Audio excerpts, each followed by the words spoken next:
Michel Nirnas Adar, Marbim Ben Simcha, quand on commence le mois d'Adar, on multiplie la joie. C'est ce qu'on a l'habitude de dire, mais c'est pas exactement ça la phrase. La phrase c'est que Shem, de la même façon que quand on commence le mois de Av, on diminue la joie, ainsi, quand on commence le mois d'Adar, on multiplie la joie.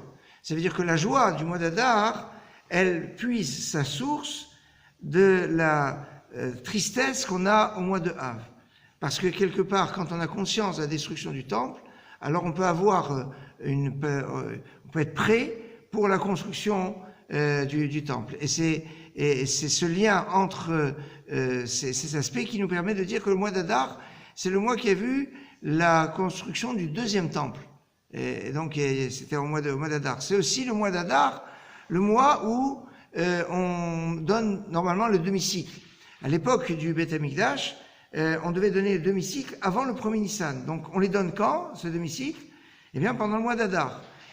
Et alors il y a toujours une problématique quand on donne. Est-ce qu'on donne avec joie? On donne parce que, voilà.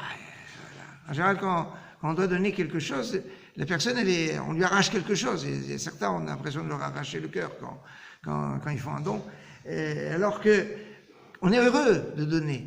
Et il faut avoir conscience que quand on donne, Akadosh Baruch Hu, eh bien, reçoit, et c'est quelque part, c'est agréé. C'est pas évident. Et regardez pour le Mishkan. Et ce qu'ils avaient donné, ça suffisait. Imaginez quelqu'un, il arrive et dit, voilà, je veux donner. On dit non. C'est fini, complet. On n'a plus besoin. Vous imaginez quelle tristesse on pourra avoir si on n'a pas la possibilité de participer. On dit, voilà, on doit amener les corbanotes, les sacrifices de toute la communauté. On a besoin d'un budget de temps.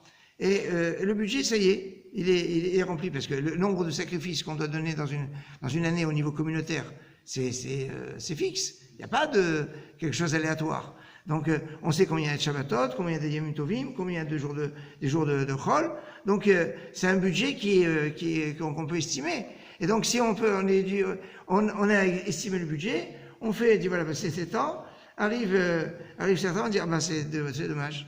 Comment je peux pas participer là? Et donc, en fait, on voit ici qu'il y a une nécessité de présence de chacun. Et que chacun, même s'il ne donne qu'un demi, c'est intéressant, il ne donne pas un entier, il donne qu'un demi. Mais ce demi, il est nécessaire pour faire la complémentarité de l'ensemble qui permet d'avoir les corbanotes pour tout le clan d'Israël. Et ça, la vérité, c'est le sod de la simcha, c'est le sod de la joie. C'est quoi la joie? La joie, c'est quand on comble un manque. La tristesse, c'est quand on a un manque. Il y a un deuil, une disparition, on a un manque. Et le manque, donc, c'est le deuil, c'est la tristesse. Quand on a comblé ce manque, eh bien, c'est la dimension de la simcha. C'est pour ça que quand il y a Khatan et Kala, on les réjouit. Pourquoi on réjouit Khatan et Kala? Ils sont déjà, et c'est leur mariage. Et est-ce qu'ils vont pas être, ils ont besoin que quelqu'un va les réjouir? On n'a pas besoin. Et pourquoi on dit on doit les réjouir? Non, parce qu'on doit les réjouir, parce qu'on doit bien comprendre que dans un mariage, il ne s'agit pas de rajouter quelque chose à quelque chose qui était déjà plein. Le grand problème, le grand drame des couples aujourd'hui, c'est que chacun, il n'a pas besoin de l'autre, et c'est un plus. Voilà. Donc, c'est un plus, quand c'est un plus, c'est en plus, on en a le plus. Alors que, en fait, c'est l'homme et la femme ne forment qu'un, et quand on enlève, on est en moins. On n'est pas en zéro, on est en moins. Et c'est ça, quand on va réjouir Khatan et Kala, on va leur dire, voilà, tu as comblé un manque. Et si on a conscience qu'on a comblé un manque, alors nécessairement, ce manque, on peut pas ça va solidifier le couple. Et ça, c'est toujours, à chaque fois qu'on a comblé un manque, eh bien, on a une dimension de simcha. Alors, donc, ce qu'on doit avoir conscience, c'est quoi?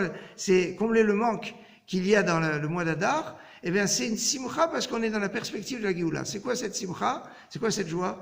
Ben, on nous dit à Purim, on a reçu la Torah d'une façon volontaire. Adar Kibloua Beratson, alors qu'au moment de Shavuot, on l'a reçu avec la choupa, avec la montagne c'est ça la choupa, avec la montagne au-dessus de leur tête, contraint et forcé. Et alors, c'est très intéressant parce que à partir de Purim, on commence à étudier les lois de Pessah. Puisque 30 jours avant la fête, on doit commencer. Mais si on prépare Pessah, le but de Pessah, c'est Shavuot. C'est pour ça qu'on compte le Homer de Pessah à Shavuot. Ça veut dire que dès Purim, on commence à se préparer à quoi? Shavuot. Mais Shavuot, on reçoit la Torah, d'une façon forcée. Alors on a déjà Purim, on le reçoit d'une façon volontaire, et quand on fait les choses volontaires, eh bien nécessairement, on est Bessimcha. Donc c'est pour ça que dès que commence le mois d'Adar, Marbim Bessimcha, on multiplie la joie dans cette perspective d'acceptation de la Torah.